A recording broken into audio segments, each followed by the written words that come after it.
noches, bienvenidos a nuestra sesión mensual del Colegio de Otorrinolaringología y Cirugía de Cabeza y Cuello Pediátricas, COPEME.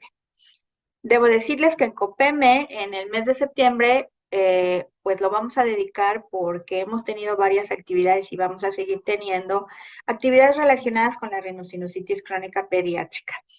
Entonces, hemos declarado este mes como el mes de esta patología y sus comorbilidades porque realmente consideramos que la rhinosinusitis crónica en pediatría, aunque no es muy frecuente, afortunadamente, pues es una enfermedad o una disbiosis, como se le llama en la actualidad, que afecta muchísimo la calidad de vida, que a veces no podemos curar al 100%, solo pues mejorar las condiciones del paciente y su calidad de vida. Es una enfermedad o una patología que pues tiene muchas aristas, algunas de las cosas que se hacían ya no se hacen, la investigación continúa, pero nunca es suficiente. Y bueno, pues sobre todo cuando se asocia a comorbilidades muy severas como una rinitis alérgica severa, la fibrosis quística, pues es realmente un tema que afecta mucho la salud de nuestros niños. Entonces, es por eso que vamos a tener todo este mes muchas actividades alrededor de eso. Para coordinar la sesión del día de hoy tenemos la presencia de un otorrinolaringólogo pediatra muy joven y entusiasta, que es el doctor Alejandro Azamar Segura, a quien me voy a permitir presentar. Él es egresado de la carrera de médico general de la Universidad de Villarrica, que está en Boca del Río, Veracruz, avalada por la UNAM. Es otorrinolaringólogo y cirujano de cabeza y cuello, egresado del Hospital Regional Adolfo López Mateos del ISSSTE y cursó la segunda especialidad en otorrinolaringología pediátrica en el Hospital Infantil de México Federico Gómez. Está certificado por la parte de la especialidad de otorrinopediátrica y otorrinolaringología por nuestro consejo. Es miembro activo del Colegio de Otorrinolaringología de Veracruz y de la Sociedad Mexicana de Otorrinolaringología y Cirugía de Cabeza y Cuello. Actualmente vive y practica su práctica privada, valga la redundancia, en Boca del Río, Veracruz. Le agradecemos mucho a Alejandro su presencia y su disposición siempre para todas las actividades académicas de nuestro colegio, al cual él pertenece. Y bueno, pues también quiero agradecer la participación en esta sesión de los laboratorios GlaxoSmithKline con su apoyo, como para esta, como para muchas sesiones, realmente no sería posible llevarlas a cabo sin su participación. Entonces, pues bueno, vamos adelante con la sesión. Les invito a visitar nuestra página, les invito a asociarse con nosotros. Damos puntos para la certificación en otorrinolaringología pediátrica, otorrinolaringología y pediatría a los socios registrados con nosotros en COPEME. Y bueno, pues sin más preámbulos, estoy segurísima que esta sesión va a ser una sesión de alta calidad donde todos vamos a aprender muchísimo. Por favor, Alejandro, adelante. Muchas gracias y nos vemos luego. Muchas gracias, doctora Boronat, por la invitación y por la presentación. Y sin más preámbulo, vamos a dar inicio a la sesión del día de hoy, una sesión académica más de COPEME, conmemorando que septiembre será el mes de la rhinosinusitis crónica pediátrica. Tenemos como profesores para iniciar la sesión al doctor Blas Sánchez Reyes, ¿sí? Él es otorrinolaringólogo del Hospital de Especialidades Centro Médico Nacional Siglo XXI. Es otorrinolaringólogo pediatra egresado del Hospital de Pediatría del Centro Médico Nacional Siglo XXI. Tiene múltiples diplomados. El primero, el Diplomado Latinoamericano de Laringología, Fonocirugía y Reconstrucción de la Vía Aérea Pediátrica, avalado por Colmelif. Otro diplomado en Cirugía de Nariz y Senos Paranasales y Estética Facial. Uno más en Gerencia de la Administración de Hospitales, avalado por la UAP, y actualmente es adscrito al Centro Médico Nacional Manuel Ávila Camacho del IMSS en la ciudad de Puebla. El doctor Blas nos hablará del tratamiento médico en la rinosinusitis crónica pediátrica. A continuación, tenemos como invitado también al doctor Mario Canales Medina. Él es médico cirujano egresado de la Facultad de Medicina de la UNAM, especialista en otorrinolaringología y cirugía de cabeza y cuello, egresado del Hospital Español, avalado por la Universidad La Salle. Tiene la subespecialidad en otorrinolaringología pediátrica, avalado en el Hospital Infantil de México y la UNAM. Y tiene varios fellows como visitante en el extranjero. El primero de ellos en el Boys Aerodigestive Center de la Universidad de Alabama. Uno más en Vanderbilt Boys Center en Nashville, Tennessee, en el Departamento de Laringología y Cirugía Cérvico-Facial del Centro Hospital Universitario en Montgodin, en Bélgica. Uno más en el Departamento de Laringología y Cirugía Cérvico-Facial del Centro Universitario Luxemburgo. Y otro más en el Departamento de Otorrinolaringología del Hospital Universitario en Gotemburgo, Suecia. Él nos estará hablando acerca permítanme, del papel de las adenoides y el biofilm en la rinosinusitis crónica pediátrica. Y para terminar, la doctora Aide Pérez Holguín.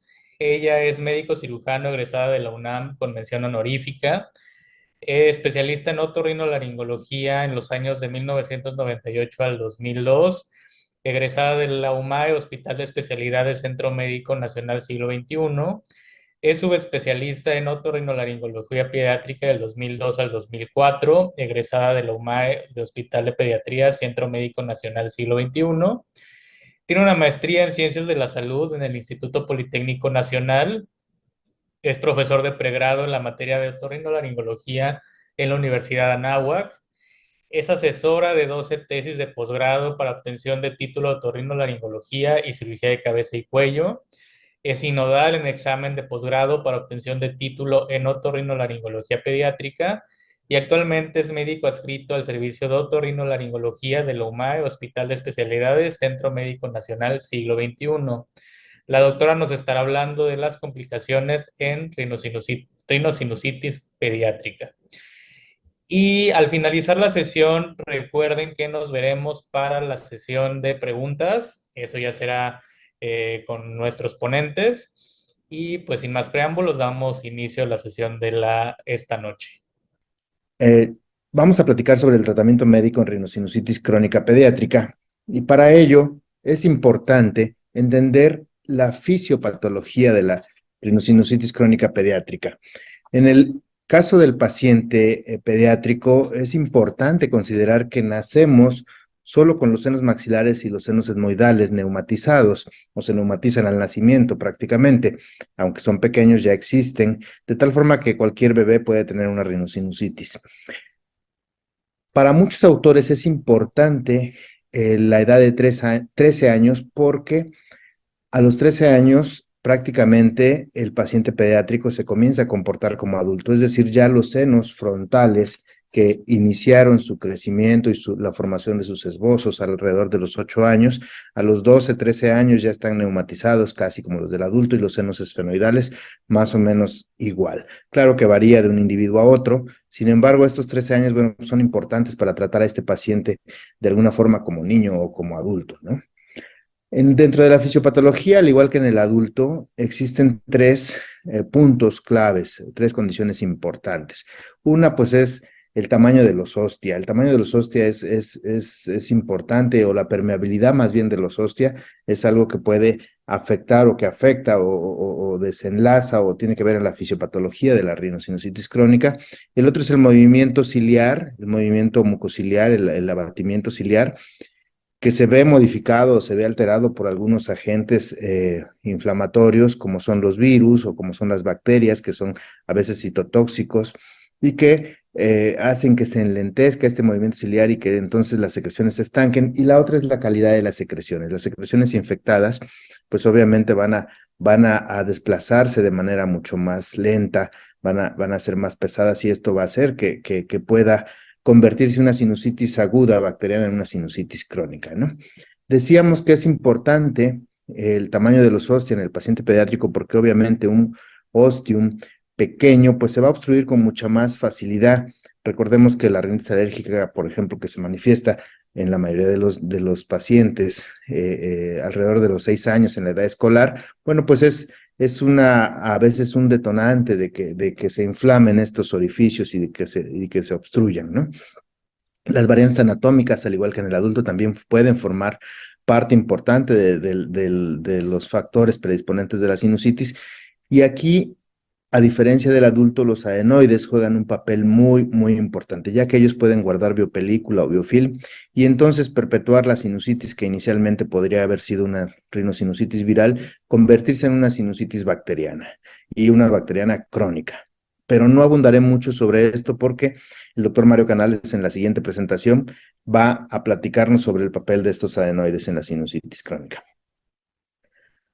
También hay que recordar que el niño rara vez llega a presentar pólipos nasales. Cuando los presenta, nosotros estamos obligados a ir a investigar qué es lo que está ocurriendo. No es normal, no es normal que haya pólipos en el tejido nasal de los niños y esto, bueno, pues está demostrado en varias publicaciones.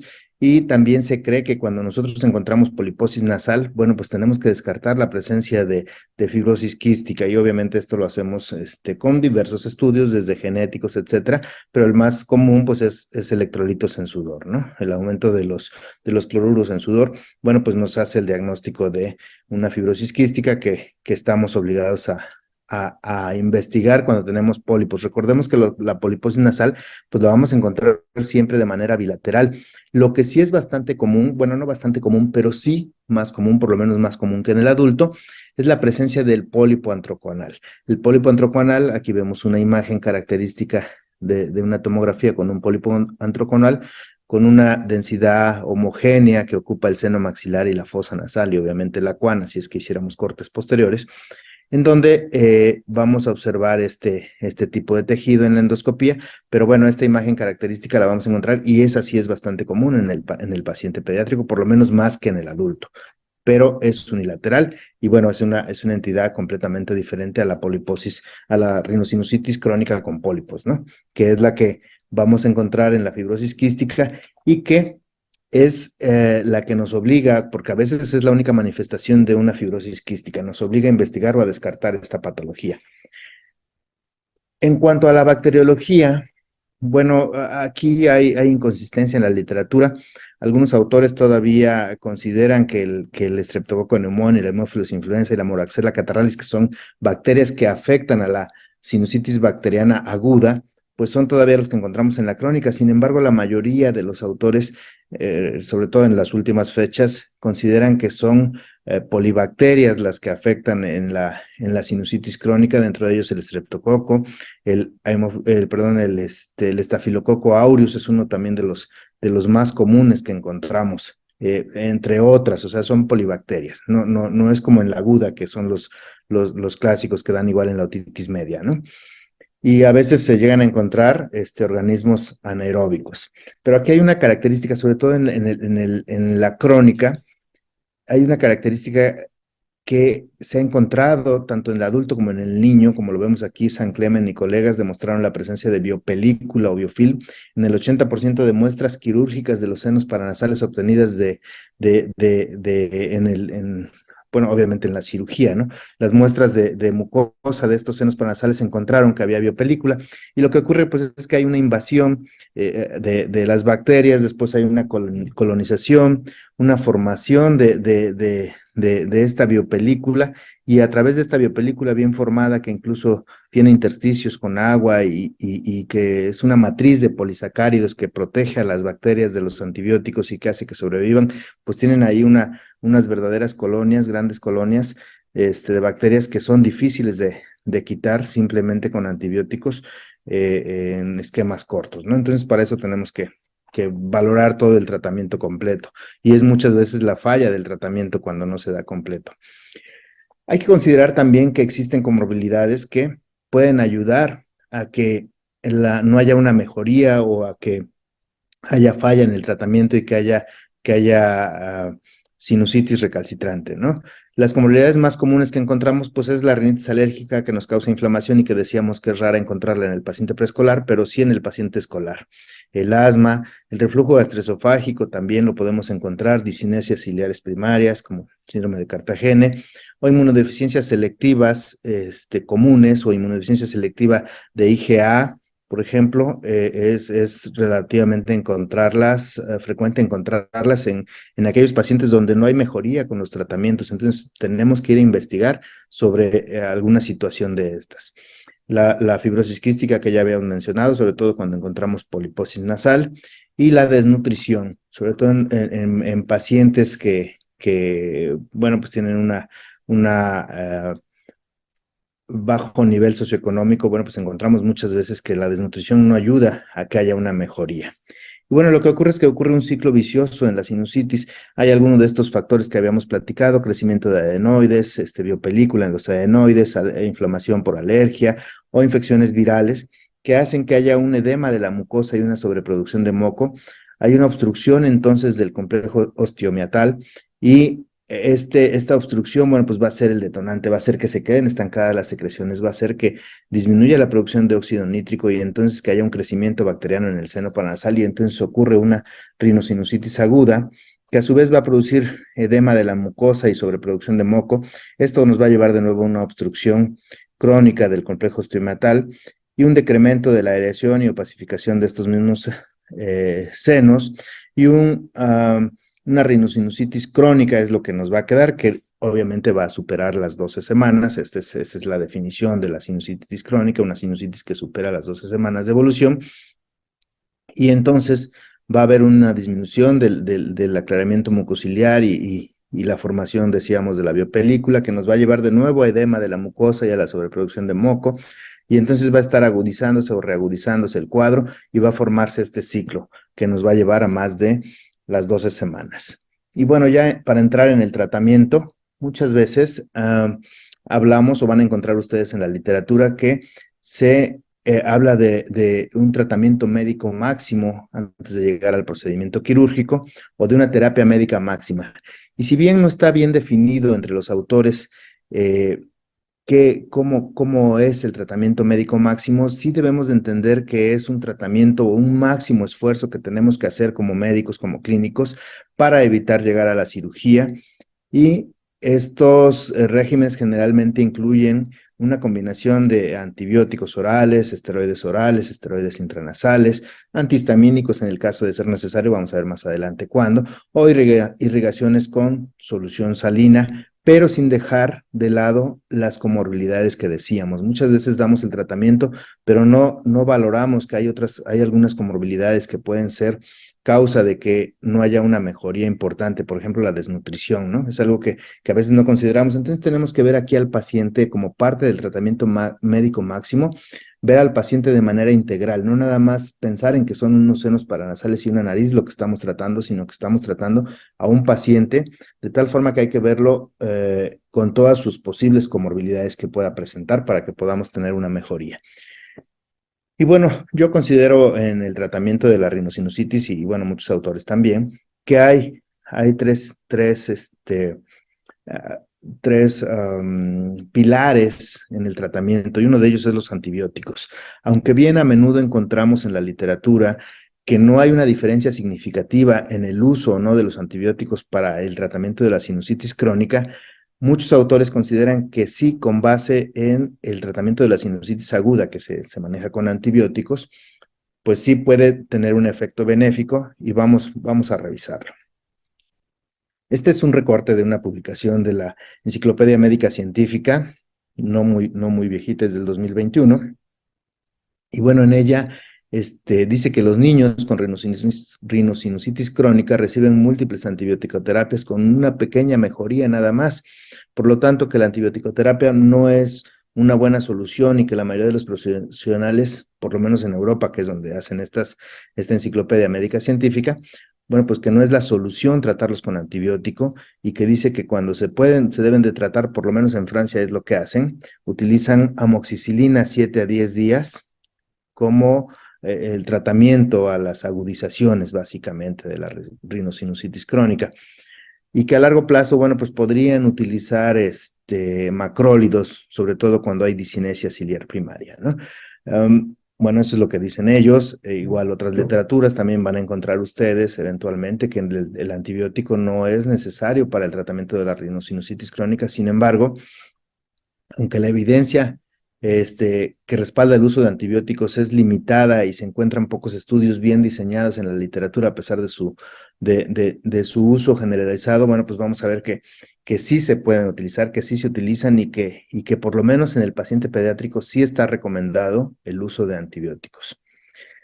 Si bien se desconoce la duración óptima del tratamiento, y esta es el EPOS, que es la posición europea en cuanto a la sinusitis, bueno, pues ellos no definen claramente cuánto tiempo debe de administrarse el antibiótico, sí sugieren que sean terapias prolongadas, y cuando decimos prolongadas no son tan prolongadas. De hecho, hay quien lo maneja como tratamientos cortos de 21 a 28 días o tratamientos largos de 3, 4 meses, ¿no?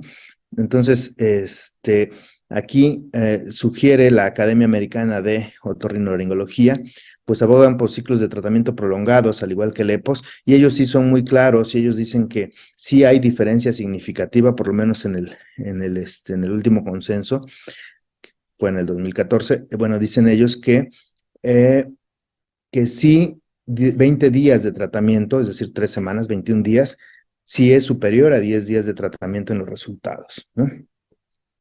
Les decía, la Academia Americana de Otorrino y Cirugía de Cabeza y Cuello admite 21 días de terapia, y que el tratamiento de elección, bueno, pues puede ser empírico, que incluya amoxicilina con ácido clavulánico, a veces cefalosporinas de segunda generación, y en caso de alergias, bueno, pues macrólidos o clindamicina, o cefalosporinas junto con clindamicina.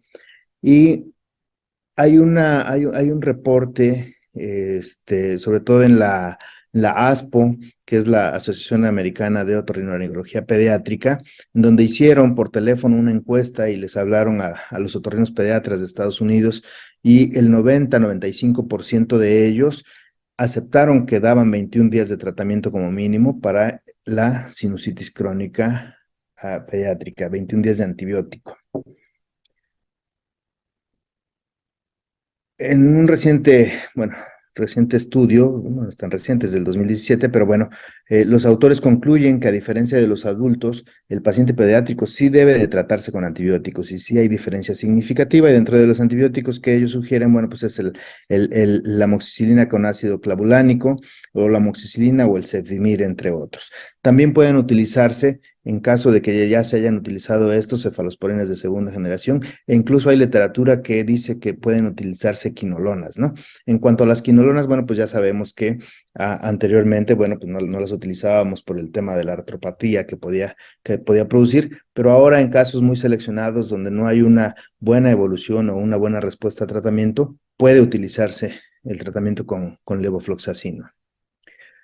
No tratemos de que no se abuse de esto, porque ya, por lo menos en mi práctica clínica, he encontrado de repente que algunos pediatras, algunos médicos dicen, bueno, pues no mejora y le vamos a dar levofloxacino, ¿no? Entonces, no, creo que hay que seleccionar muy bien a estos pacientes, y sobre todo ver la historia de familiar y del mismo paciente, que no tenga alteraciones, articulares, etcétera. Y bueno, hay que seleccionar muy bien al paciente, ¿no? No se sugiere que se utilice de rutina ni a la ligera el tratamiento con quinolonas. En cuanto a antibióticos intravenosos, hay en la literatura que el manejo con antibióticos intravenosos en caso de sinusitis refractaria se puede utilizar, funciona, puede ser uno de los tratamientos, y puede llegar a evitar que el paciente vaya a cirugía, ¿no? Pero sobre todo el tratamiento con antibióticos intravenosos lo utilizamos cuando nos llega un niño complicándose, un niño con celulitis preseptal, con abscesos orbitarios, etcétera, pues sin duda es un paciente candidato a admitirlo en un hospital y entonces darle tratamiento con antibióticos intravenosos. En esta publicación, la doctora Margarita Casselbrand y el doctor Bluestone, entre otros colaboradores, bueno, pues ellos hicieron un estudio retrospectivo donde encontraron a 70 niños en sus expedientes y encontraron que les habían dado terapia intravenosa y que el 89% de ellos había tenido éxito y que la única complicación más común que existió fue la complicación por la venoclisis, ¿no? Alteraciones en la zona de punción. Eso fue lo que encontraron, pero aquí a estos pacientes que les dieron terapia intravenosa, pues fue generalmente después de lavado de senos paranasales con adenoidectomía o sin adenoidectomía, y más o menos fueron entre 1 semana y 2 semanas de tratamiento.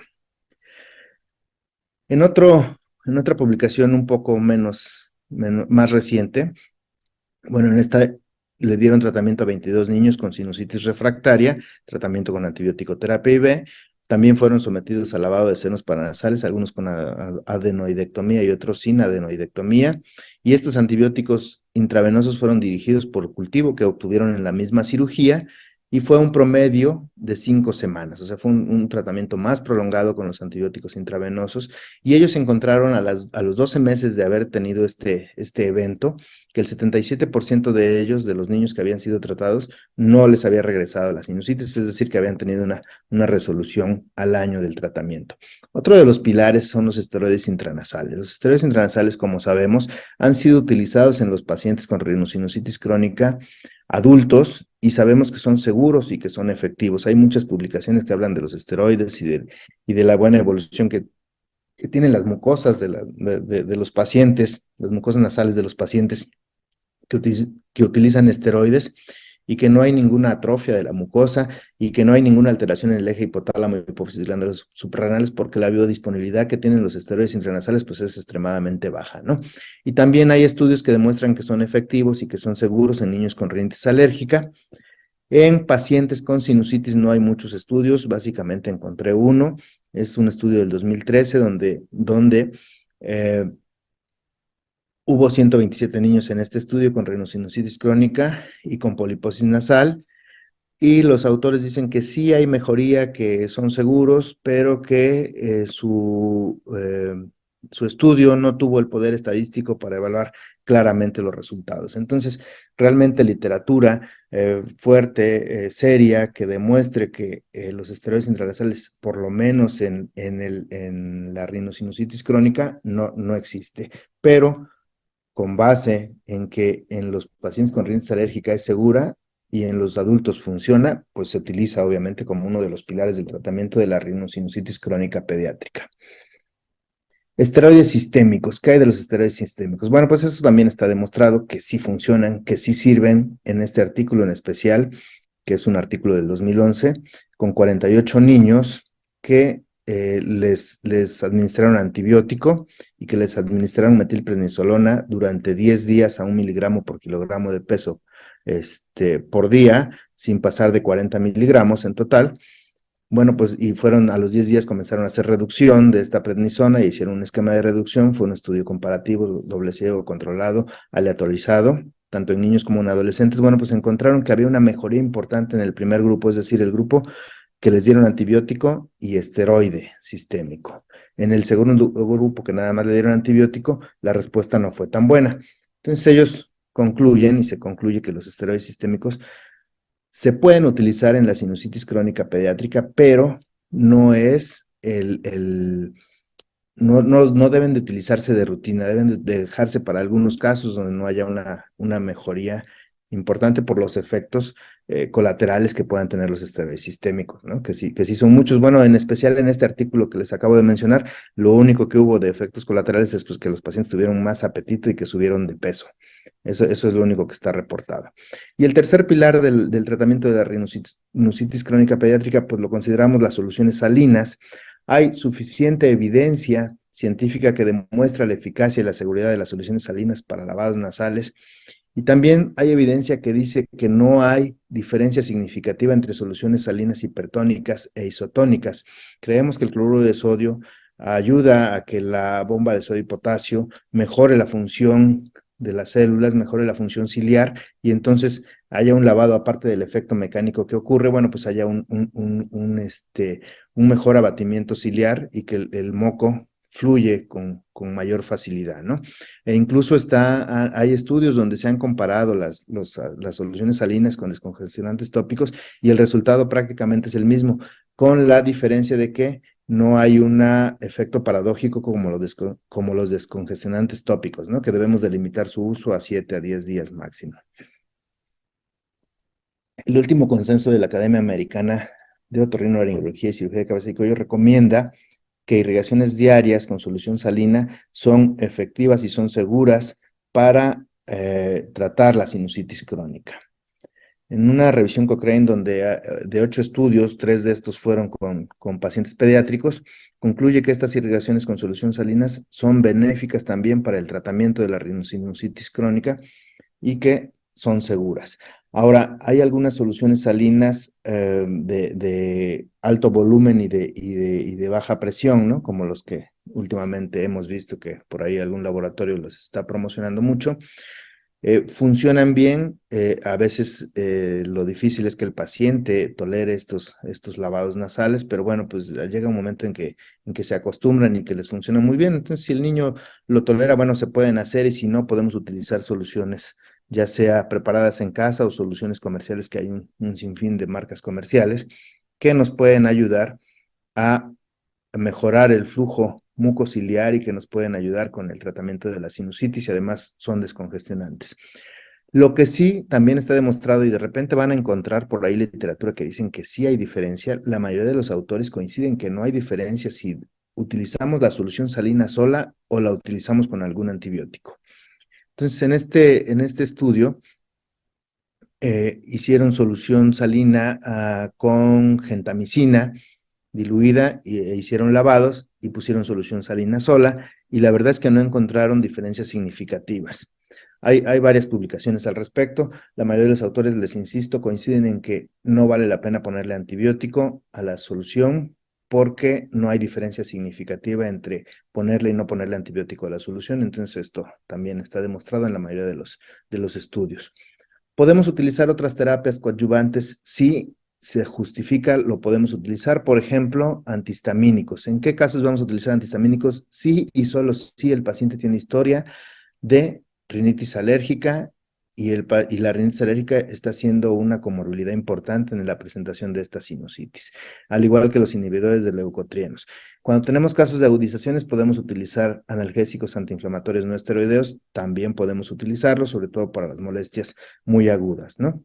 Cuando tenemos dolor, cuando tenemos fiebre, cuando se ha agudizado el cuadro de sinusitis, pero de otra forma no se justifica su uso, al igual que los antihistamínicos no se deben de utilizar de rutina como tratamiento de la sinusitis, sino nada más justificando cuando hay rinitis alérgica. Terapias más nuevas, los anticuerpos monoclonales que se han utilizado para una infinidad de procesos, tanto neoplásicos como inflamatorios o como autoinmunes, etcétera. Bueno, pues sí hay estudios ya en rinosinusitis crónica. Hay estudios, más estudios todavía en rinitis alérgica, por supuesto que sí. El omalizumab, el dupilumab, son los que más estudios tienen. Y aquí encontramos en este estudio del 2020, donde hablan de dupilumab como tratamiento para la inflamación tipo 2, que son estas enfermedades como son la rinitis alérgica, la rinosinusitis crónica con pólipos y el asma, que son enfermedades con inflamación tipo 2, bueno, pues que funcionan muy bien, sobre todo en niños y en adolescentes. El gran problema con los anticuerpos monoclonales, pues es que son muy caros, su costo no nos ayuda. En especial el dupilumab va dirigido a la interleucina 4, interleucina 5, interleucina 13 e IgE, que son de las mediadores inflamatorios que tienen un impacto importante en la rinosinusitis crónica. Y la FDA los autoriza en adultos y en niños mayores de 12 años. El omalizumab, que está dirigido a la IgE, bueno, pues está también, se puede utilizar en tratamiento de asma, en rinitis alérgica, sobre todo asma severa de difícil control, en rinitis alérgica severa, importante, y en poliposis nasal, en pacientes con rinosinusitis crónica, ¿no? Y sí se puede utilizar en niños de más de 6 años, no en niños menores de 6 años. En este estudio, bueno, que vemos aquí es un estudio randomizado, bueno, pues dice que sí hay un gran beneficio de estos anticuerpos monoclonales, pero insisto, el gran problema de estos, por lo menos en nuestro país, pues es el costo, ¿no? Ahora, cuando los han comparado con contra cirugía, bueno, pues el costo que más o menos va comparado con la cirugía, bueno, pues hay duda de qué es lo que es mejor. Lo que sí es que la cirugía no nos va a prevenir cuadros recurrentes de sinusitis o cuadros, bueno, sí de sinusitis, pero no de poliposis, ¿no? En el caso de los pólipos, bueno, pues no nos inhibe, la cirugía no nos inhibe la nueva presentación de pólipos. Los anticuerpos monoclonales por lo menos a seis meses, a 24 semanas, a 6 meses, hay varios artículos, bueno, no varios, algunos artículos que demuestran que no hay presencia de pólipos en ese periodo hasta ahorita, ¿no? Entonces, pues sí hay que poner en la balanza qué podemos utilizar, si anticuerpos o cirugía. Y bueno, concluyendo, eh, yo quisiera que nos quedáramos con esta idea que el tratamiento médico en rinosinusitis crónica pediátrica es con base a estos tres pilares, el tratamiento médico máximo, pero sin dejar de lado las comorbilidades, la desnutrición o el estado nutricional del niño. Estos tres pilares son el antibiótico, el esteroide intranasal y los aseos con soluciones salinas. En algunas ocasiones podemos utilizar antibiótico intravenoso, pues sí, cuando el paciente se está complicando o en aquellas sinusitis refractarias que no tiene una mejoría con los esquemas orales o ambulatorios, ¿no? El esteroide sistémico también dejarlo para aquellos pacientes que tengamos, que no veamos una mejoría. Lo podemos utilizar de preferencia por cortos tiempos, por sus efectos secundarios importantes. Y les decía, tratamiento a las comorbilidades es súper importante que lo consideremos, que no consideremos nada más que el paciente es sinusitis, que el problema es sinusitis, que el problema es nada más nariz y senos paranasales, sino que veamos al paciente de manera integral, como en la mayoría de los padecimientos, ¿no? Que puede haber rinitis alérgica, que puede haber alteraciones en el sistema inmune, que puede haber inmunodeficiencias, que puede haber desnutrición, como lo decía, y ver de una manera integral, perdón. Y bueno, muchas gracias, agradezco a todos ustedes su presencia y quedo de ustedes atentamente. Hola a todos, yo soy el doctor Mario Canales Medina, soy otorrinolaringólogo pediatra, orgullosamente miembro de COPEME de la Ciudad de México. Hoy vamos a hablar de el papel de las adenoides y los biofilms o biopelículas en rinosinusitis crónica pediátrica. No tengo conflictos de interés que declarar para esta plática. Vamos a comenzar con una introducción para después abordar con más detalle el tema del papel de las adenoides y las biopelículas en la rinosinusitis crónica pediátrica. Las adenoides son tejido linfoide asociado a mucosas. En este caso son parte del anillo de Waldeyer, que está en la naso, oro e hipofaringe. Esta es una imagen de las adenoides. Estas son las amígdalas palatinas. Si observamos con detalle, veremos que las adenoides igual tienen una serie de fisuras. En cierta forma recuerdan a aquellas de las amígdalas palatinas. Se han identificado biopelículas en adenoides, amígdalas palatinas, senos paranasales, entre otros sitios de cabeza y cuello. En breve hablaremos de lo que son las biopelículas. Las biopelículas son colonias de bacterias que tienen ciertas características. Lo importante para este caso es que funcionan como reservorios de gérmenes difíciles de erradicar.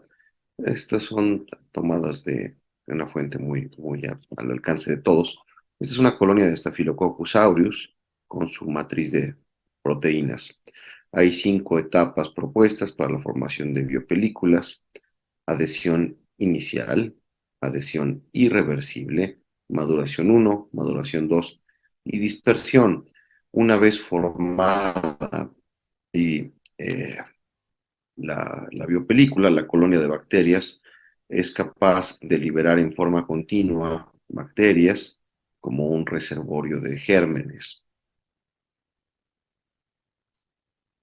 Las biopelículas confieren resistencia a las bacterias a través de varios mecanismos. y funcionan como un reservorio de gérmenes que perpetúa procesos infecciosos y o inflamatorios. De los pacientes pediátricos, regresando al papel de las adenoides, tienen con frecuencia infecciones respiratorias, con frecuencia son virales.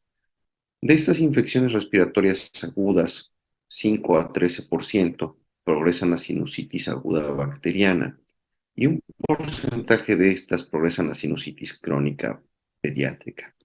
¿Qué papel juegan las adenoides en la rinosinusitis crónica pediátrica? Bueno, ese es el resto de la charla.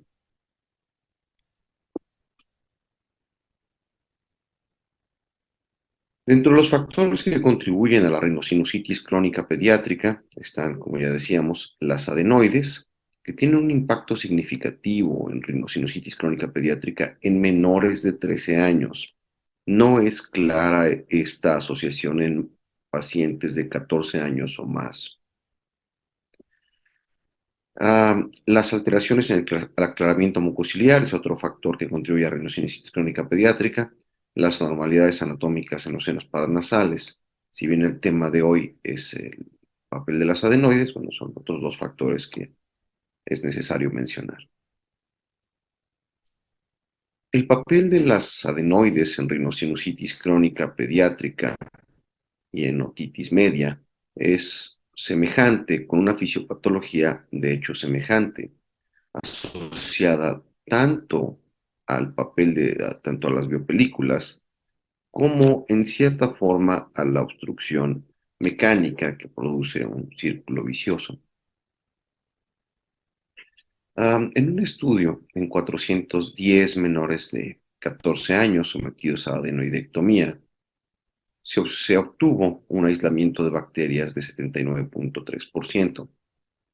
Recordando que es lo que se logró aislar, no necesariamente quiere decir que solamente haya 79.3% de pacientes con colonización por bacteria.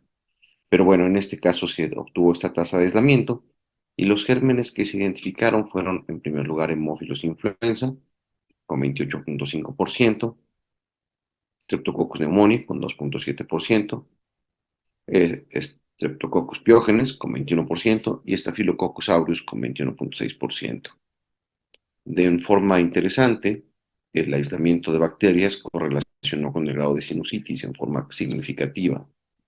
El aislamiento de bacterias o la presencia de sinusitis, sin embargo, no tuvo relación con el tamaño de las bacterias. Esta publicación es de 2008, pero ha sido confirmada por diferentes autores en estudios más recientes. El manejo médico es considerado la primera línea de tratamiento en rinosinusitis crónica pediátrica, reservando el manejo quirúrgico para casos con falla de tratamiento médico.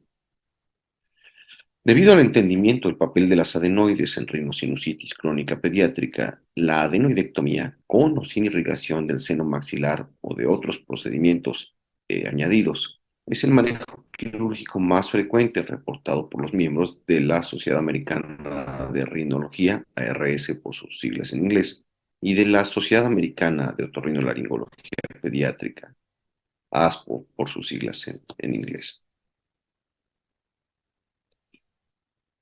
Al hablar de especies bacterianas, se ha observado correlación entre cultivos de adenoides y cultivos de meato medio. Aquí, en un estudio de 2011, se observaron los siguientes gérmenes.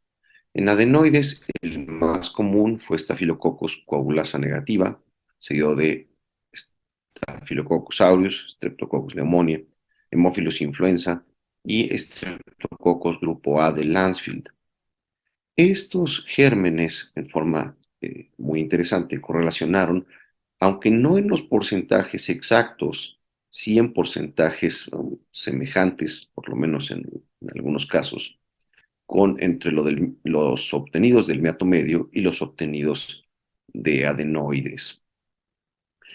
Habiendo visto esta tabla, la enseñanza que nos deja esta publicación es que el cultivo de adenoides tiene un valor predictivo positivo para el resultado del cultivo de meato medio, en 91.5% y un valor predictivo negativo de 84.3%. Pasando ahora al cuadro clínico y diagnóstico de rinosinusitis crónica pediátrica, unas breves definiciones. En realidad, en esta plática nos vamos a centrar más en el papel de las adenoides. La rinosinusitis crónica pediátrica se define como al menos 90 días continuos de síntomas que incluyen rinorrea purulenta, obstrucción nasal, plenitud o dolor facial o tos, con el respaldo de hallazgos confirmatorios en estudio endoscópico y o tomográfico, obviamente en pacientes de 18 años o menores. Este fue el consenso de la Academia Americana de Otorrinolaringología y Cirugía de Cabeza y Cuello. La edad es un factor importante a considerar. En niños menores, es decir, entre menores la edad del niño, las adenoides tienen un papel más importante en rinosinusitis crónica pediátrica. Y en niños mayores, la rinitis alérgica tiene un papel más importante. Sin que exista como tal un consenso de la edad de corte, esta es la tendencia.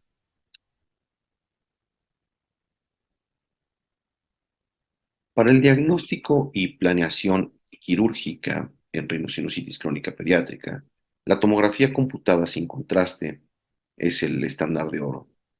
El protocolo de abordaje difiere entre la Sociedad Americana de Rinología y la Sociedad Americana de Otorrinolaringología Pediátrica, específicamente con respecto a obtener tomografía previo a la adenoidectomía. En la Sociedad Americana de Otorrinolaringología Pediátrica, 82% realizan adenoidectomía previo a la tomografía. En la Sociedad de Rinología se realizan son más proclives a realizar tomografía sin contraste. 40% únicamente realizan adenoidectomía previo a la tomografía. Acerca de la tomografía, un puntaje de Lund-Mackay igual o superior a 5 se considera como buena sensibilidad y especificidad para el diagnóstico de rinosinusitis crónica pediátrica. La endoscopía nasal es otro método diagnóstico válido para la evaluación tanto de rinosinusitis crónica pediátrica como de hipertrofia de adenoides. Hablando de métodos diagnósticos, algo que se ha mencionado pero que vale la pena descartar es el cultivo de orofaringe. El cultivo de orofaringe no tiene un papel para el manejo de rinosinusitis crónica pediátrica y no correlaciona con la etiología de la sinusitis. Pasando ahora a la fisiopatología de la contribución de las adenoides a la rinosinusitis crónica pediátrica. Los mecanismos a través de los cuales las adenoides contribuyen a la rinosinusitis crónica pediátrica son los siguientes. Funcionan como un reservorio de bacterias, son causantes de obstrucción nasal posterior y algo interesante es que estos dos anteriores pueden interferir con el aclaramiento mucociliar.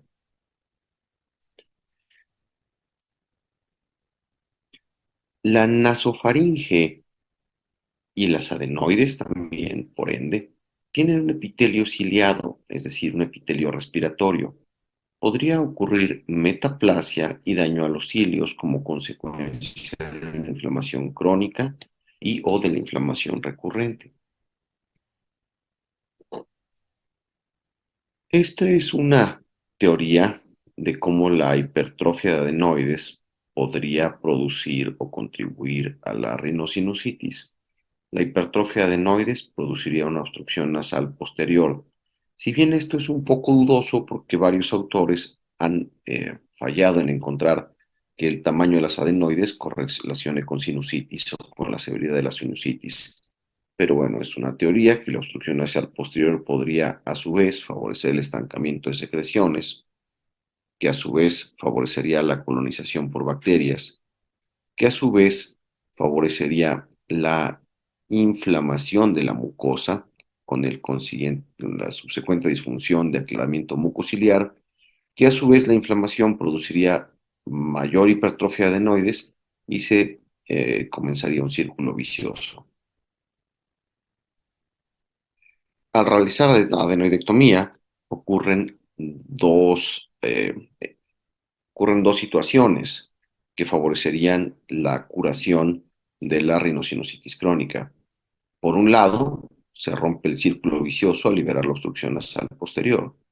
Y por otro lado, se retira un importante reservorio de bacterias en forma de biopelículas. De este modo, la adenoidectomía libera la obstrucción y reduce carga de bacterias, lo cual a su vez disminuye la inflamación de la mucosa. Con ello, se mejora el aclaramiento mucociliar. Esto llevaría a una menor obstrucción en los ostia de los senos paranasales. Los más mencionados, estudiados son los maxilares, que a su vez llevaría a menor edema y mejor ventilación del drenaje de los senos. Acerca de las biopelículas, tal como mencionábamos al inicio de la plática, está demostrada su presencia de estas biopelículas sobre las amígdalas, las adenoides y la mucosa de los senos paranasales. La presencia de biopelículas es significativamente mayor en pacientes sometidos a adenoidectomía por rinosinusitis crónica pediátrica que en pacientes sometidos a la misma cirugía por la indicación de síndrome de apnea-hipopnea obstructiva del sueño. Es decir, cuando la indicación de la adenoidectomía es infecciosa o rinosinusitis crónica, hay mayor presencia de biopelículas que cuando la indicación es obstructiva. Las biopelículas funcionan de la siguiente manera. Tienen una actividad metabólica disminuida. Eso les confiere cierta resistencia a ciertos tipos de antibióticos. Expresan y transmiten genes de resistencia antimicrobiana. Disminuyen la penetración de antimicrobianos y causan inflamación inclusive en el tejido circundante, no involucrado en el propio proceso infeccioso de la biopelícula.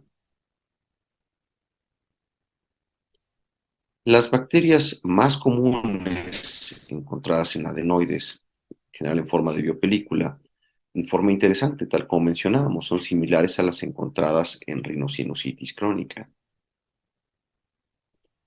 La adenoidectomía, de acuerdo con diversos factores, promueve un reservorio de bacterias, remueve la adenoidectomía un reservorio de bacterias que promueve la reinfección de los senos, es decir, la colonización por biopelículas de las adenoides podría favorecer un proceso crónico, pero también un proceso recurrente, y realizar adenoidectomía rompe este ciclo vicioso.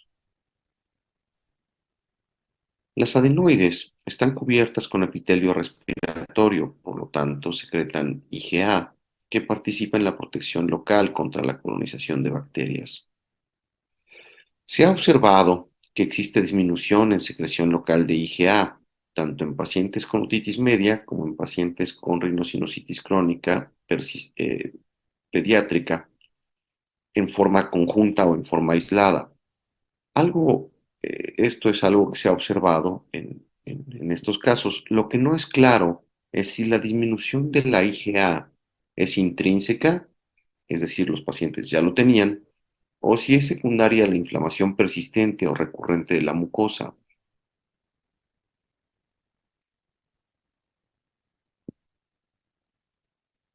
Se piensa que la hipertrofia de adenoides contribuye a la rinosinusitis crónica pediátrica.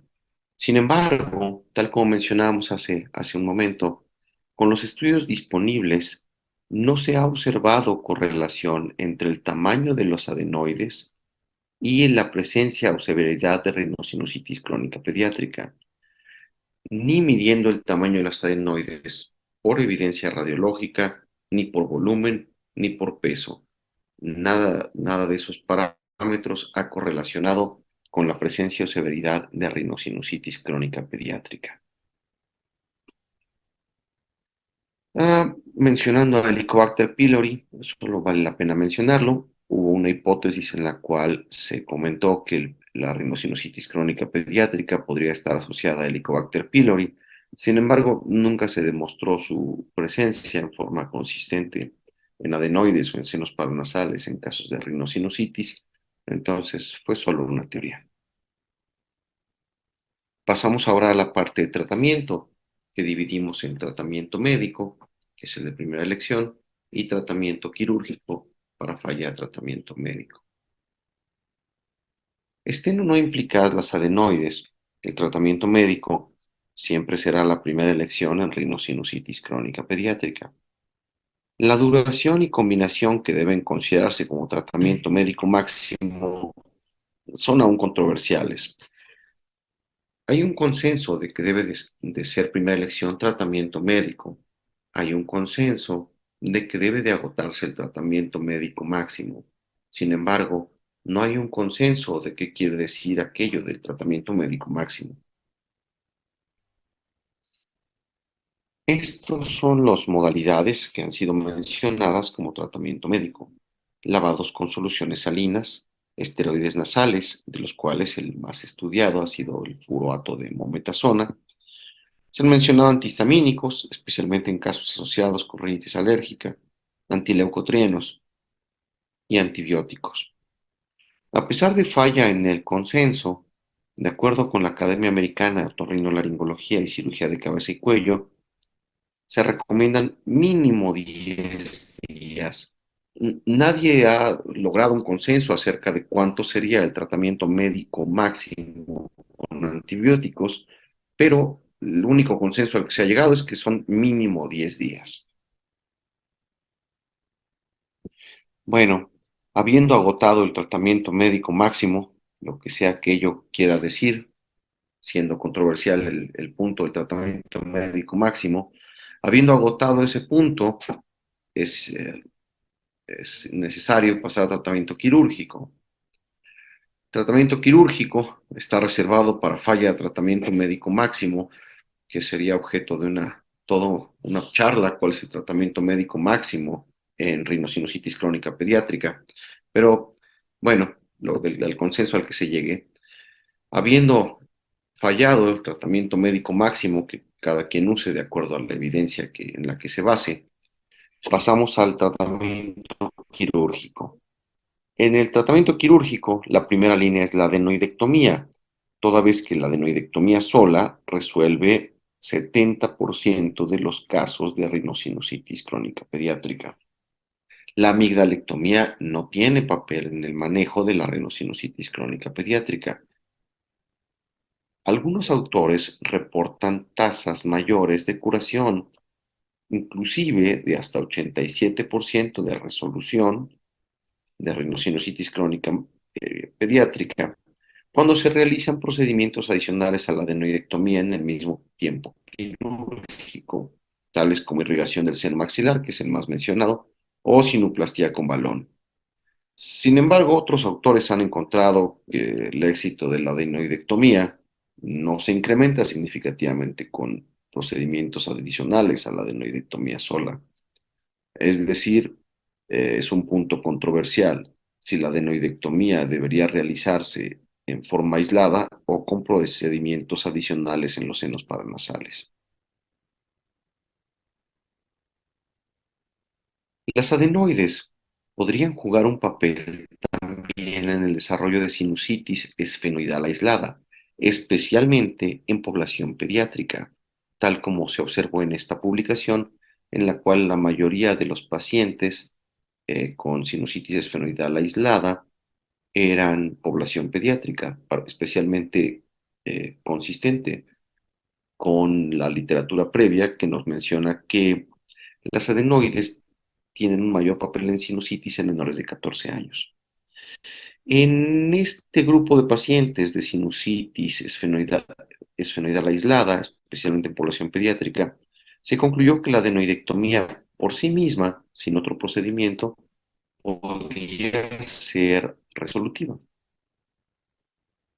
En pacientes con falla a adenoidectomía, se debe considerar cirugía endoscópica de senos paranasales como segunda línea de tratamiento quirúrgico.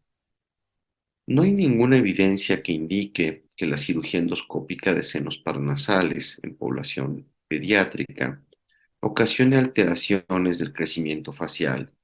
Fue una hipótesis, pero jamás se demostró, ni hubo evidencia, ni hubo datos sugestivos, ni nada semejante.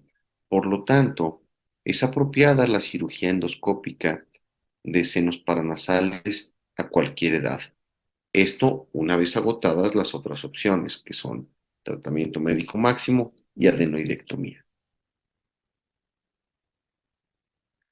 Bueno, este es un algoritmo propuesto por este artículo de revisión alemán, que, bueno, empieza todo en síntomas mayores de 2 semanas, con los síntomas clásicos de sinusitis. Inician el tratamiento de menor a mayor, lavados, esteroides, más esteroides. Si no hay mejoría, cultivo, antibióticos, tomografía, adenoidectomía y lavado de senos. Después, el último paso es cirugía endoscópica de senos paranasales.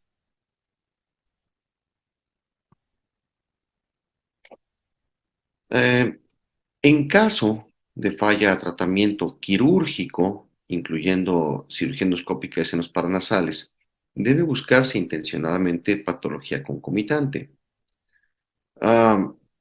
entre la cual se menciona asma, controlar el asma, mejorar el pronóstico de rinosinusitis crónica pediátrica y viceversa, incluyendo en pacientes sometidos a cirugía.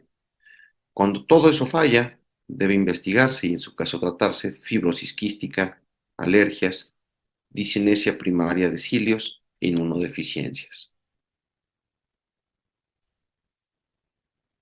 Esta imagen es una imagen de los cilios, son los defectos, una imagen de los cilios, son los defectos más comunes, una lista de los defectos genéticos más comunes que podrían investigarse en caso de sinusitis recidivante o recalcitrante.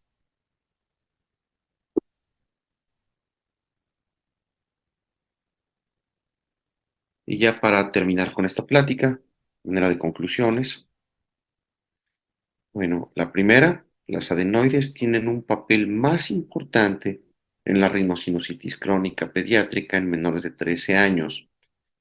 La rinosinusitis crónica pediátrica se define como rinosinusitis crónica en menores de 18 años. Sin embargo, en pacientes de 14 a 18 años, de acuerdo con la literatura disponible, pareciera que fuera una enfermedad muy semejante a la rinosinusitis de adultos en 14 a 18 años. La fisiopatología y el papel de las adenoides son más importantes en 13 años o menores. Las adenoides tienen un papel importante en la etiología de la rinosinusitis crónica pediátrica a través de varios mecanismos que mencionábamos. Eran la obstrucción mecánica, que no ha sido confirmada con el tamaño de las adenoides y la correlación con sinusitis. Las biopelículas, las biopelículas como reservorio de gérmenes y la reacción inflamatoria producto de los dos anteriores, obstrucción y biopelículas. La tercera conclusión es que en estos pacientes debe iniciarse manejo médico siempre como primera opción y en falla de tratamiento médico máximo debe considerarse la adenoidectomía, sola o en combinación con otro procedimiento, siendo esto todavía controversial, pero la adenoidectomía es la primera elección. Esa es la cuarta conclusión. Bueno, eso sería todo. Muchas gracias por habernos acompañado el día de hoy. Hola, vamos a continuar con este webinar sobre rinosinusitis pediátrica. En este momento vamos a hablar un poco sobre las complicaciones de la rinosinusitis en los niños. Y bueno, la intención de esta plática no es entrar en la descripción típica de las complicaciones, que creo que ustedes manejan a la perfección, sino hacer un poco un análisis sobre las diferencias que hay entre la rinosinusitis de los niños y la de los adultos, las complicaciones, qué hace que los niños se compliquen, si se complican diferente. Entonces, la intención de esta plática es analizar un poco estas diferencias. Bueno, sabemos que las infecciones respiratorias pues, son la infección más frecuente en el ser humano, no solamente en la población pediátrica, sino también en la población adulta. Y bueno, de todas estas infecciones respiratorias, solamente el 5% de ellas se van a complicar o van a progresar hacia un cuadro de rinosinusitis aguda. Y bueno, de estas rinosinusitis agudas, menos del 1% de ellas se van a complicar. Entonces, dado estos porcentajes, nos podemos dar cuenta que en realidad las complicaciones de la rinosinusitis aguda en los niños pues no son tan frecuentes. Sin embargo, bueno, pues es algo que sí vemos en la práctica diaria del especialista en otorrinolaringología. Lo que sí es importante saber que de todos los pacientes que llegan a un servicio de urgencias con un cuadro de meningitis, el 10% de estos cuadros son debidos a un foco infeccioso que se origina en los senos paranasales. Entonces, pues muchas veces son hallazgos al momento de hacer el estudio tomográfico en un paciente que llegue con síntomas neurológicos, pero bueno, sí es importante saber que los senos paranasales representan el 10% del foco infeccioso en los casos de meningitis. Y bueno, sabemos todos que han surgido estas situaciones con las bacterias multiresistentes y eso ha llevado a un ejercicio a nivel mundial en donde se ha propuesto y se ha intentado disminuir el uso de los antibióticos por la aparición de estas bacterias multiresistentes y porque se teme que la siguiente gran pandemia sean estas infecciones de bacterias que no respondan a ninguno de los antibióticos. Y esto ha llevado en los últimos 10 años a que se disminuya en un 20% el uso o la prescripción de antibióticos para cuadros de infecciones respiratorias agudas. Y afortunadamente, a pesar de esta disminución del 20% en el uso de los antibióticos, no ha habido un incremento en las complicaciones. Y bueno, ¿qué características tienen las complicaciones de rinosinusitis en los niños?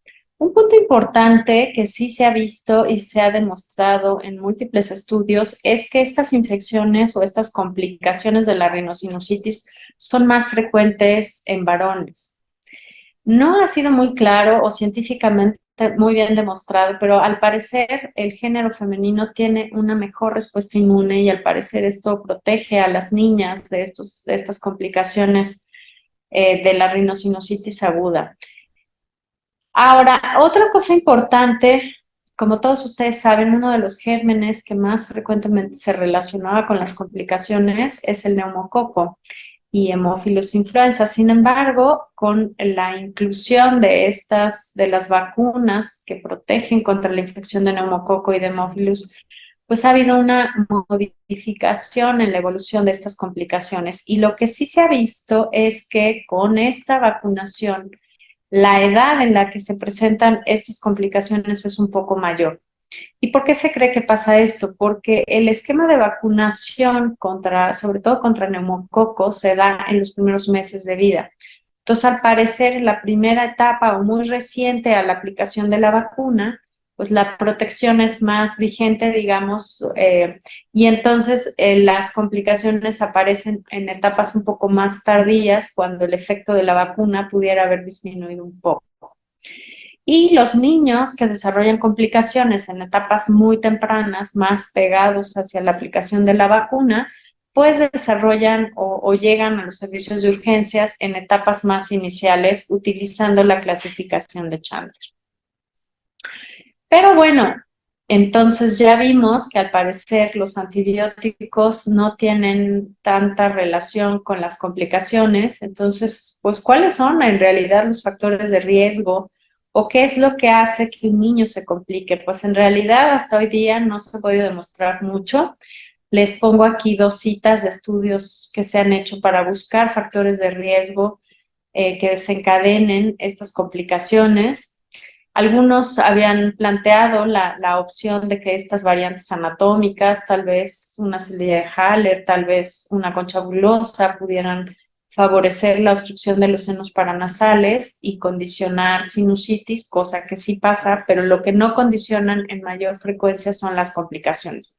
O sea, si uno tiene variantes anatómicas obstructivas, pues sí puedes tener más fácilmente cuadros de sinusitis de repetición, pero esto no conlleva a complicaciones. La alergia, pues también ha sido un punto de mucha discusión, si estos pacientes alérgicos se complican más, pero en realidad estadísticamente tampoco ha sido posible demostrarlo. La inmunosupresión, pues parece que la inmunosupresión natural de los niños en los primeros años de edad, pues sí pudiera jugar un rol, sin embargo, pues tampoco se ha podido demostrar. Lo único que estadísticamente o científicamente se ha demostrado es la correlación de la afectación del etmoides con las complicaciones orbitales. Sabemos que la neumatización de los senos paranasales en la infancia pues va desarrollándose poco a poco. Los senos paranasales presentes al nacimiento son el maxilar y el etmoides, y el frontal y el esfenoides pues ya se van a neumatizar después. Pero el maxilar tampoco logra una gran neumatización en los primeros años de vida porque tiene más que ver con la emergencia de los dientes, de la dentición definitiva después de los 7 años de edad. Entonces, el seno paranasal, digamos, más vulnerable en la etapa preescolar, pues es el etmoides, y este es el que sí se relaciona directamente con la presencia de complicaciones orbitales. Aquí les presento otro estudio en donde pues se dieron a la tarea de demostrar si el que nosotros demoremos el inicio de los antibióticos en los cuadros infecciosos respiratorios pudiera ser un factor de riesgo para que estos niños presenten complicaciones.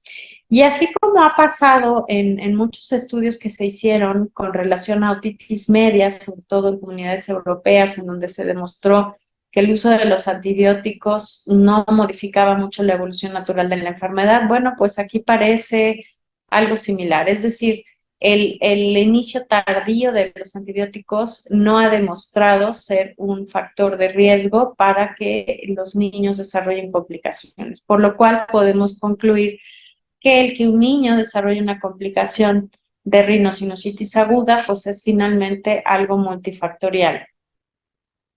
Y bueno, al igual que en los adultos, los 3 grupos de complicaciones que se pueden presentar pues son las orbitarias, las intracraneales y las óseas. Y bueno, vamos a hablar primero de las orbitarias porque el 80% de las complicaciones que se dan por rinosinusitis aguda bacteriana en los niños son orbitarias. Sí se ha demostrado que estas complicaciones orbitarias se van a presentar principalmente en la etapa preescolar, es decir, en niños menores de 5 años, se relacionan, como ya platicamos, directamente con la rinosinusitis a nivel del etmoides, y bueno, pues se cree que el preescolar tiene un mayor riesgo de hacer estas complicaciones porque tienen de forma natural más adelgazada la lámina papirácea, y si a esto sumamos la ausencia de válvulas a nivel de las venas que comunican los senos paranasales hacia la órbita, pues ese es un factor de riesgo para la migración bacteriana a través de estos trayectos venosos y la presencia de complicaciones orbitales. Entonces, bueno, pues como ya estamos platicando, a la órbita pueden llegar estas bacterias por 2 vías. Una, por contigüidad, puede ser secundaria a este adelgazamiento de la lámina papirácea o a un defecto congénito, o sea, dehiscencias congénitas en la lámina papirácea que se llaman dehiscencias de Zuckerland, que bueno, pues cualquiera puede tener y que esto va a predisponer a algunos pacientes a desarrollar complicaciones. Y la otra, pues es lo que ya habíamos platicado, que estos sistemas venosos a nivel de la órbita no tienen válvulas, entonces esto permite el libre paso de agentes patógenos entre los senos paranasales y la órbita. Y bueno, pues eso va a favorecer la propagación de la infección. Pero un punto importante es los gérmenes que van a causar estas complicaciones. Más o menos son parecidos entre los niños y en los adultos. Los adultos generalmente tienen los 3 típicos de las infecciones respiratorias, es decir, Streptococcus pneumoniae, Haemophilus influenza y Moraxella catarrhalis, y menos frecuente Estafilococo dorado. En los niños, Streptococcus pneumoniae, a pesar de la vacunación, sigue siendo uno de los frecuentes. Sin embargo, ha disminuido en los últimos años y aquí tiene mayor impacto el estafilococo dorado, puede haber también anaerobios o bacilos gram negativos. Y bueno, les presento aquí la cita de un estudio más o menos reciente, se realizó en el 2020, es un metaanálisis en donde analizan todas las complicaciones a nivel orbitario en la población pediátrica. Y bueno, no es la intención discutir este artículo, pero bueno, hicieron conclusiones interesantes. Una de ellas fue analizar si los gérmenes han cambiado y si efectivamente han cambiado. Parece nuevamente aquí que el impacto de la vacunación nos ha llevado a eso. Y como podemos ver, pues justamente Streptococcus pneumoniae, esta primera columna es antes del 2010 y esta segunda columna es después, más recientemente, ¿no? Entonces podemos ver la disminución en número de casos generados por Streptococcus pneumoniae y por Haemophilus influenza, justamente favorecido por la vacunación, y un incremento en Estafilococo dorado y Streptococo de tipo piógenes. Y bueno, pues las complicaciones orbitarias en los niños, seguimos utilizando esta clasificación de Chandler, que todos conocen perfectamente, que nos divide estas complicaciones en 5 etapas. La primera de ellas, pues afortunadamente la más frecuente, que es la celulitis preseptal, que se refiere a este proceso inflamatorio de los tejidos que están previos o anteriores al septum orbitario, entonces no hay una afectación como tal de la órbita, sino es preseptal. El segundo de ellos, la celulitis orbitaria, en donde pues hay un proceso inflamatorio en el contenido orbitario, pero sin la formación de una colección. La tercera, el absceso superióstico, en donde ya tenemos una acumulación de material purulento entre el músculo recto interno y la lámina papirácea. El cuarto de ellos, el absceso orbitario, y finalmente la trombosis del seno cavernoso. Pero es importante revisar un poco. Aquí les presento también un artículo en donde hicieron un análisis o una crítica de la clasificación de Chandler. Debemos recordar que es una clasificación que tiene muchos años, más de 40, y que fue propuesta por Chandler en 1970. Y estos autores, pues, finalmente hacen algunas conclusiones. Uno, que en la clasificación inicial o la típica de Chandler, él describe que las alteraciones visuales solamente se presentan hasta el grupo 4, es decir, cuando ya hay un absceso orbitario. Sin embargo, desde el absceso superióstico, que es el grado 3, pueden ya estar presentes estas alteraciones visuales. Otra observación que hacen es que la trombosis del seno cavernoso siempre ha sido considerada en esta clasificación como parte de las complicaciones orbitarias, y aunque el origen puede ser de ahí, pues una vez que se ha trombosado el seno cavernoso, en realidad ya esta complicación se convierte más bien en una complicación intracraneal y no puramente orbitaria. La descripción inicial en cuanto al tratamiento de estas complicaciones era hacer un tratamiento quirúrgico a partir del absceso superióstico. Sin embargo, es importante tomar en cuenta que cualquier etapa de las complicaciones, si no mejora en 48 horas, debe ser llevada a quirófano. También, bueno, han visto que previamente decían todos los pacientes que tengan ya un absceso superióstico deben ser operados siempre. Y no, ellos tienen una serie grande de niños que han sido manejados con absceso superióstico de forma conservadora, con tratamiento médico, con buena respuesta. Entonces también se puede dar el beneficio de la duda, iniciar el tratamiento antibiótico, y si con ese tratamiento antibiótico la evolución es adecuada, puede no necesariamente requerirse cirugía. Lo que sí se ha visto es que, bueno, pues ha habido un cambio en cuanto al manejo quirúrgico por el advenimiento de la cirugía endoscópica. Obviamente en 1970 pues no se hacía cirugía endoscópica, eran cirugías abiertas y la morbilidad que conllevaba estos procedimientos hacía que la cirugía se pensara un poco más. Ahora la verdad es que la experiencia que se ha ganado con relación a la cirugía endoscópica es muy buena. La mayoría de las sedes tienen experiencia haciendo cirugía endoscópica de nariz y senos paranasales, lo cual ha hecho pues que las complicaciones orbitarias debidas a la cirugía bajen a un porcentaje del 0.2%. Sin embargo, si ustedes tienen un paciente pediátrico con una complicación orbitaria y lo dejan a tratamiento médico, no evoluciona adecuadamente, las complicaciones orbitarias o las secuelas orbitarias que le pueda dejar este paciente se incrementan entre un 15 y 33%, lo cual nos hace pensar que si un paciente estamos tratando de forma conservadora y no evoluciona satisfactoriamente, definitivamente la cirugía es la mejor alternativa porque el riesgo de complicación o secuela orbitaria es mucho menor con la cirugía que dejarlo a la libre evolución. Y otra de las conclusiones que hacen en este artículo es que a los pacientes pediátricos que hacen complicaciones intracraneales por sinusitis, que no se hace tratamiento quirúrgico de los senos paranasales, es decir, que solo son tratados por el servicio de neurocirugía, se drena el absceso cerebral, pero no se hace un drenaje de los senos paranasales, la mayoría de ellos requieren craniotomías de repetición. Es decir, la evolución de estos pacientes será mejor si además del drenaje quirúrgico o neuroquirúrgico se hace también un drenaje a nivel de los senos paranasales.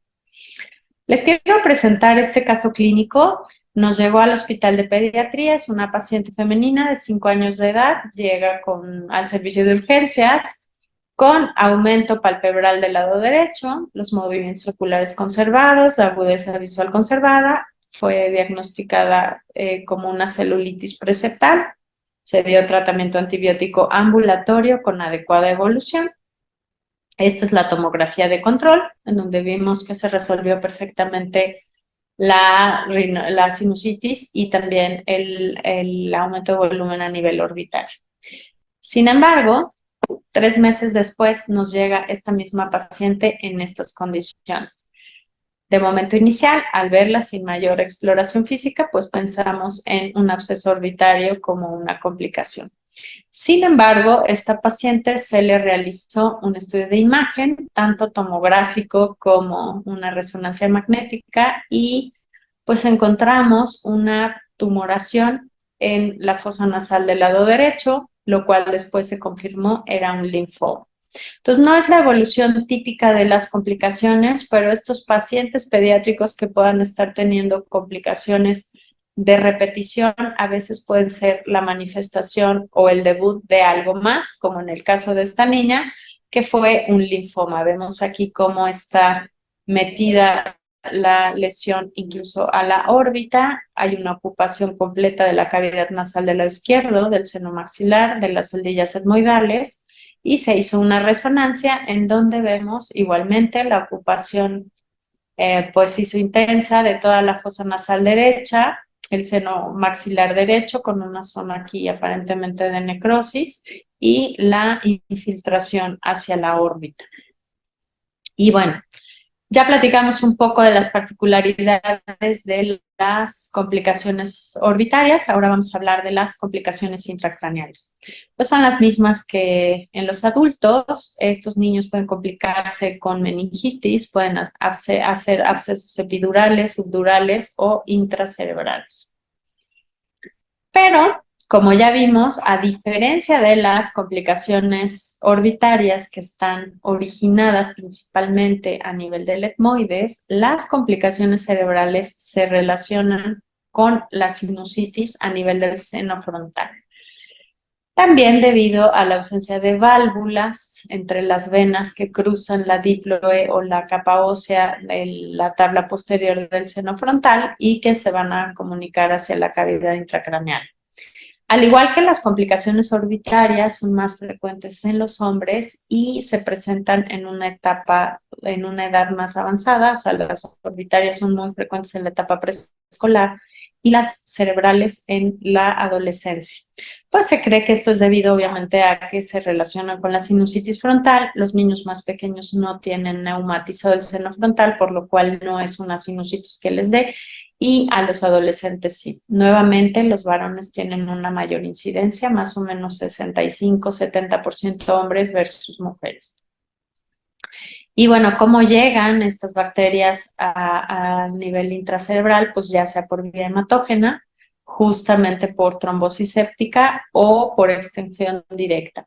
También se sabe que hay unas venas que cruzan este hueso, como ya habíamos platicado. Este hueso es esponjoso, el que está en la tabla posterior del seno frontal, y hay unas venas que se conocen como venas de Breschet, que cruzan este hueso esponjoso y hacen una comunicación entre la mucosa del seno frontal y las meninges. Entonces, esta es una de las vías por las cuales puede diseminarse el proceso infeccioso.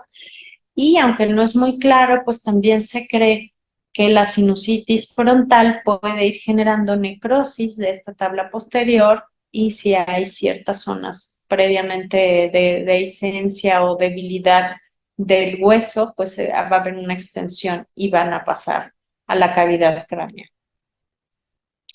Y bueno, la diferencia entre la meningitis y los abscesos, ya sea epidural, subdural o intracraneal, contra la meningitis, es que las meningitis generalmente son unibacterianas. El germen más frecuentemente relacionado es el Streptococcus pneumoniae, cuando el origen es obviamente en senos paranasales. Importante de este germen es que sí se relaciona mucho, dejando como secuela hipoacusia, pero los abscesos, como les repito, los intracerebrales y los epidurales o subdurales generalmente son cultivos polimicrobianos.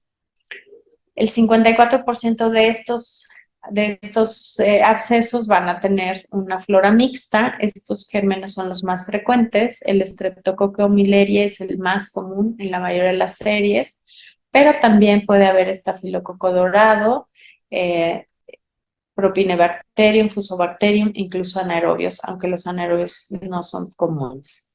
Pero ¿cuál es la relevancia o algo importante a tomar en cuenta en la sinusitis frontal? Es que la mayoría de los pacientes que debutan con complicaciones intracerebrales de sinusitis no tienen síntomas en los senos paranasales.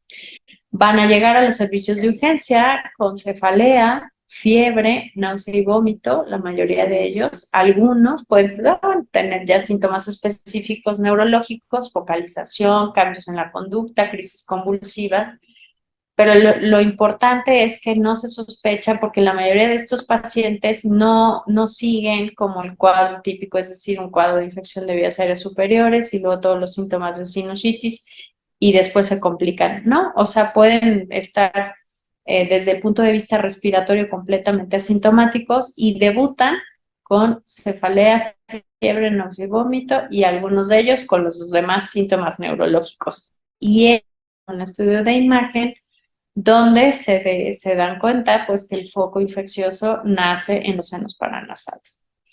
Lo importante es tratar de hacer un diagnóstico lo más temprano posible, aunque como vemos, pues los síntomas al ser tan inespecíficos nos retardan un poco la sospecha diagnóstica, porque finalmente aún hoy día con los tratamientos que existen, la mortalidad que pueden dejar las complicaciones intracraneales de la rinosinusitis sigue siendo alta, es decir, casi en el 20% de los pacientes pueden morir por estas complicaciones. Y de los que sobreviven, desafortunadamente, muchos de ellos, hasta el 35%, pueden tener secuelas neurológicas que van desde hemiplegia, afasia y epilepsia, sobre todo, que es lo más frecuente. Entonces, pues bueno, hay que tener en mente, porque pues es devastador la complicación intracraneal de la rinosinusitis. Y bueno, pues les presento aquí también una revisión sistemática de las complicaciones intracraneales. Y bueno, ellos finalmente lo más útil de este artículo es, uno, pues nuevamente los síntomas que son inespecíficos, no hay síntomas respiratorios, entonces son síntomas básicamente neurológicos. que se pueden confundir con cualquier otro cuadro neurológico, es decir, inespecífico, cefalea, náusea y vómito por el aumento de la presión intracraneal y muchos de ellos crisis convulsivas. Algo que ellos analizan y que está descrito en varios artículos es que para las complicaciones intracraneales es muy importante combinar o solicitar ambos estudios, tanto la tomografía como la resonancia, porque la pura tomografía puede pasar por alto cuadros no tan severos en donde a lo mejor hay abscesos pequeños o están todavía en fase de cerebritis y que no han formado realmente como tal el absceso. Importante en estos pacientes con cuadros neurológicos y sospecha de complicaciones intracraneales por rinosinusitis, pedir ambos estudios, tanto la tomografía como la resonancia, y es importante pedirlos contrastados para poder ver con detalle las lesiones. Una vez diagnosticado, pues si hay un absceso, muchos de ellos van a requerir craniotomías para drenaje, pero lo que se ha visto es que es importante combinar el manejo neuroquirúrgico con el manejo de senos paranasales. A veces pues ya el absceso está intracerebral y el manejo lo tomaba por completo el neurocirujano y ya no se hacía más en senos paranasales y se dejaba a que se resolviera con el manejo de antibióticos.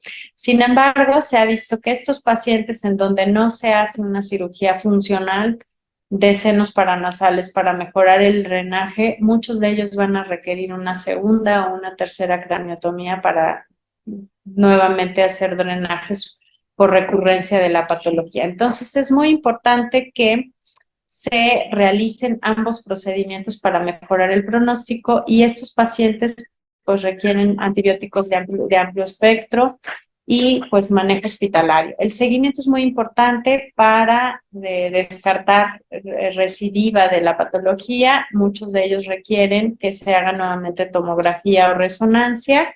Y bueno, pues es importante el seguimiento, ya que platicábamos que la mayoría de estos pacientes pueden tener secuelas importantes.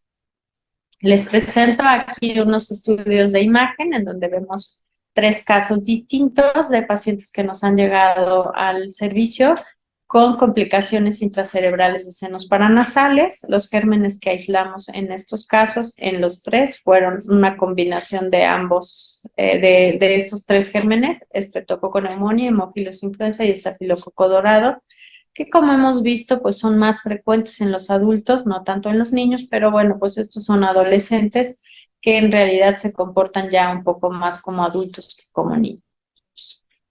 Y bueno, finalmente, pues quiero concluir esta plática con algunas puntuaciones. Entonces, las complicaciones pues no van a depender del inicio temprano de los antibióticos. Esto es importante. Entonces, el que estemos prescribiendo antibióticos para manejar o tratar la rinosinusitis aguda bacteriana no protege a los niños de las complicaciones. Si han revisado el manual de la EPOS del 2020, pues cada día el consenso de expertos y la literatura va apuntando un poco más a dejar de usar antibióticos en el tratamiento de la rinosinusitis, tanto aguda como crónica. Parece que la evolución natural de la enfermedad no se modifica en gran medida con el uso de antibióticos y justamente con la aparición de estas bacterias multiresistentes, pues la tendencia es usar lo menos posible de antibióticos. Pero lo que sí debemos estar claros es que el que nosotros estemos prescribiendo antibióticos de forma temprana no protege a los niños de una complicación. O sea, es decir, parece que el que se va a complicar de todos modos con o sin antibióticos se complica. Y bueno, pues esto no nos debe hacer abusar de los antibióticos en la intención de prevenir complicaciones. Nuevamente, recordemos que las más frecuentes van a ser en 80% las complicaciones orbitarias. Estas complicaciones orbitarias son más frecuentes en la etapa preescolar, van a ser más frecuentes en los niños, en los varones, y se relacionan con sinusitis a nivel del etmoides. Sin embargo, nuevamente, pues descubrir o el saber o el encontrar estos factores de riesgo requiere más estudio. Aún no hay realmente un estudio que pueda demostrar o concluir cuáles son específicamente los factores de riesgo para las complicaciones. Pero bueno, pues parece que esto finalmente es multifactorial. Con relación a las complicaciones intracraneales, pues vamos a concluir que son relacionadas con la sinusitis frontal. Entonces, esta sinusitis frontal va a llevar principalmente a la complicación a los adolescentes mayores de 13 años principalmente, más frecuente también en los varones. Estas complicaciones intracraneales suelen ser frecuentemente polimicrobianas. Los síntomas, recordemos, básicamente síntomas neurológicos sin síntomas respiratorios, por lo cual son totalmente inespecíficos y triste y desafortunadamente sigue teniendo una mortalidad 20% más o menos y unas secuelas que pueden alcanzar hasta el 35% de los pacientes que sufren complicaciones intracraneales. Entonces, bueno, pues esto sería todo por mi parte. Los invitamos a hacernos llegar sus dudas para hacer una sesión de preguntas y respuestas al final de esta ponencia. Gracias.